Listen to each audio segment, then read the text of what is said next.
the global economy, we're still in a situation where we've got weakness not only in Europe, but increasingly in Asia and China.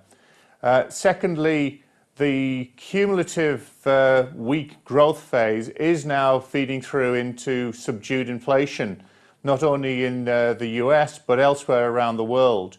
And I think against that kind of environment, what we're talking about is the Fed taking their foot a little bit off the accelerator. So they're talking about tapering but not ending QE3. And I think, that does sort of suggest that the Fed will remain the buyer of choice, and that will sort of cap any significant spike higher in yields. But even just the mere mention of tapering, even if it is several months in advance, we've seen what impact that has had on the bond market. Absolutely, and I think, as I said, in the short term, you have to go with that, and that's going to dominate.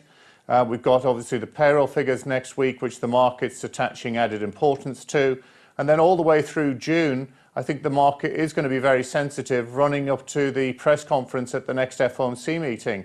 But if we look out, multi-year, I think that there's just too many sort of global uncertainties to suggest that we're seeing the beginning of a major bear market. Selling has been done on very, very strong volumes. Last week, almost 10 million contracts on the Treasury futures traded. That was the highest in many years. What's that telling us? I think that's telling us that there's a lot of portfolio managers out there that are hedging. They're long cash, they're selling the futures just to sort of hedge exposure. I think there's a degree of apprehension that they need to lock in profits after a very good multi-year rally. So I think that's what it's sort of telling you, and I think that's what the price action in terms of the sharp rise in 10-year yields that's been seen through the course of May.